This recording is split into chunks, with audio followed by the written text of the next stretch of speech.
Do you have stuffy, itchy, and dry nose? Is one side of your nose stuffy while the other side is running? Try petroleum jelly. Pure white American petroleum. To apply, just remove the childproof seal, dab and dip. Dab and dip. And you're all set for the night, my friend. Is your partner not letting you fall asleep in the night time because they're doing the coughing, the hoo-ha, the sneezing, and the wheezing? Try this ultimate #1 Indian mustard oil. To apply, rub it on the neck and the chest. If you're feeling a little bit more too much coziness, then put it on the pot, on the bottom of one pot and on the bottom of the other pot. And then don't forget to apply the socks because it's gonna keep you nice and cozy. Trust me on this one. And if you want, you can use it for cooking too. Hey guys, how's everybody doing? I know some of you have a sore throat, but I've got the ultimate remedy. 1 cup of milk, 1 teaspoon honey, and 1 teaspoon turmeric. And there you have it, your golden latte. That's right, girls. You heard it here first. #golden latte. Hello, it's Grandma here. Whenever my family get the cold, I do the most secret soup all the time. I just share with you the secret. It's an instant noodle, ramen, Maggi, whatever you have in your cabinet. It's a good with the spicy mix. I am Dr. Ben Carson, and I approve this message.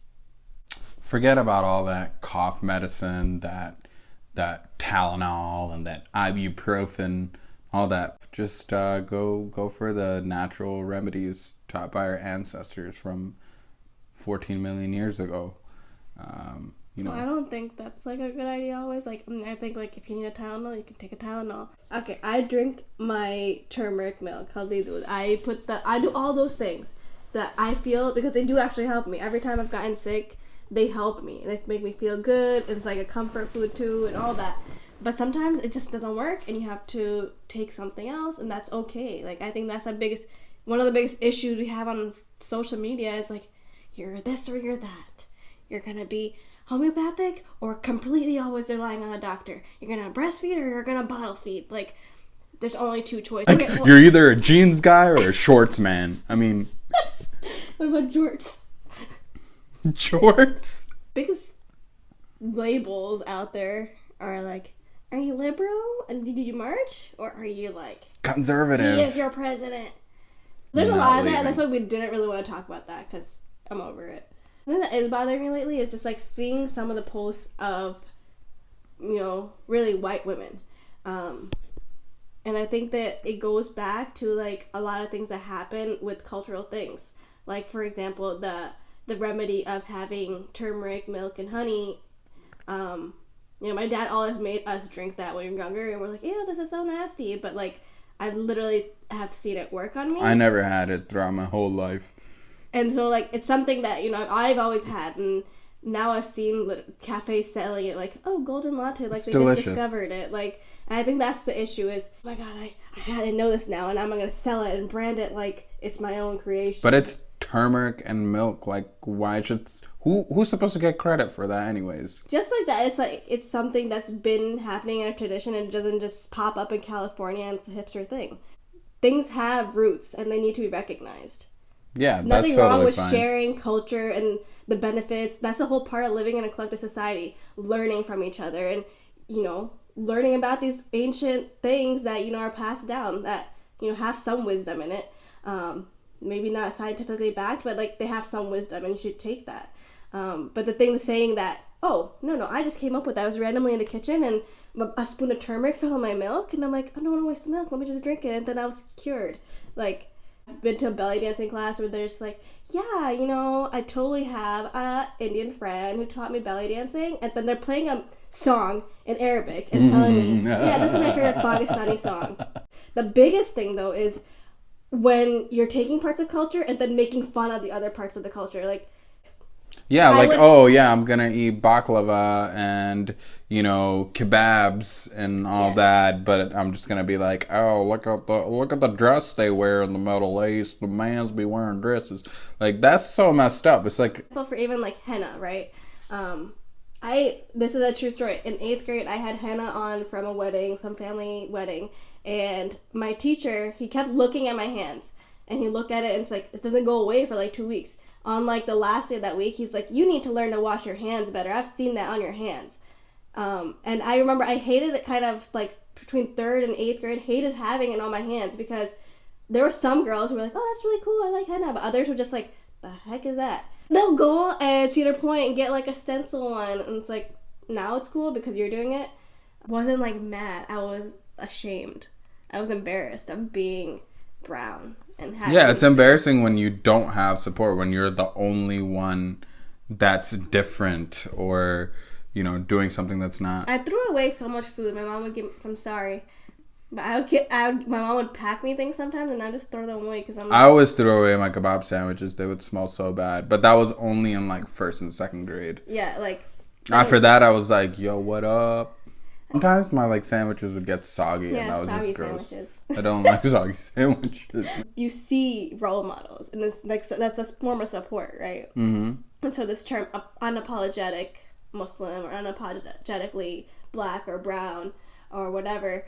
I think for me, it just like, even if we don't use that word, because yeah, I know that word's like, oh, look at me, I'm such a bad, you know, whatever.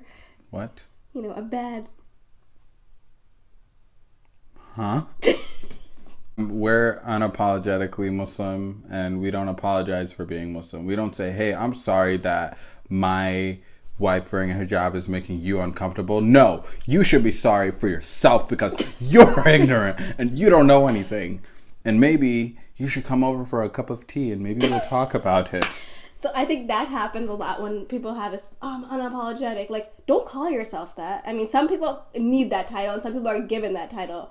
Like leaders like Linda Sarsour. Some people are told directly to their faces, like, you need to apologize for that stuff that happened in Hawaii and Honolulu and Iran and Iraq and Uzbekistan. Yeah. That's when you'd be like, yo, I'm unapologetic. What up? I ain't gonna say sorry to you. I think for me, even like that feeling of shame was like, I was being apologetic. Like, I'm sorry, my lunch smells. Like, no, it's like, man, no. What's wrong with your nose? What's wrong with your nose? All you smell is pasta and potatoes? Is that it? You don't know no flavor? I'm sorry, but I need to pray. Can I just leave for a second? Like, no, man. Just say, hey, I need to pray. No, and then you go. No. I mean, like, you can excuse yourself politely. Like, yeah, we don't have to go all gung-ho. Like, yeah, I'm not gonna apologize. It's my time to pray. No, I'm leaving. No, but why do I have to say, oh, I'm sorry? Can I just say, hey, excuse me, I'll be back in a minute. I need to pray. Just like that. I think that just is like much more positive for. Yeah, I mean, we don't have to say sorry for everything. You know, I used to have this person who worked with me who'd always, like, whenever they'd come see me and ask me, they'd be like, oh, I'm sorry again, I'm sorry. It's like, no, we're doing our jobs as, you know, yeah, or exactly. Do what you gotta do. Don't gotta be all like, I'm sorry, I gotta pray now. I'm sorry for making the spill after doing my wudu. Or like, oh, sorry, I'm fasting. Like, no. It's okay, like, I'm fasting and you can still eat your lunch. I mean, but it's like, or do we really need to think about the word sorry so much? No, it's you like don't think about it, but like in my head, I literally feel more confident, like going to the bathroom and making wudu at work and being like, oh, somebody's gonna come in. Like, I just say, in my head, I think like, no, I look at these students that I have, black and brown students who are like so, you know, unapologetic, but they're like doing what they need to do. You know, I used to be scared about praying. When it was time to pray and I didn't know where to go, I just skipped because I was afraid, you know, somebody would. But, you know, at some point I decided, I'm like, I'm gonna pray because I have to, and this is what I believe in, and because I want to, not because I have to, because I want to. And you know what, when I think back to the times that I did skip prayer because my only option was to pray in public, it's because I really didn't want to. I really didn't want to. I was fearful, but deep down inside I really didn't want to. So now that I do, and whenever I have to go for a prayer and I don't have available a mosque nearby, then I just go ahead and pray.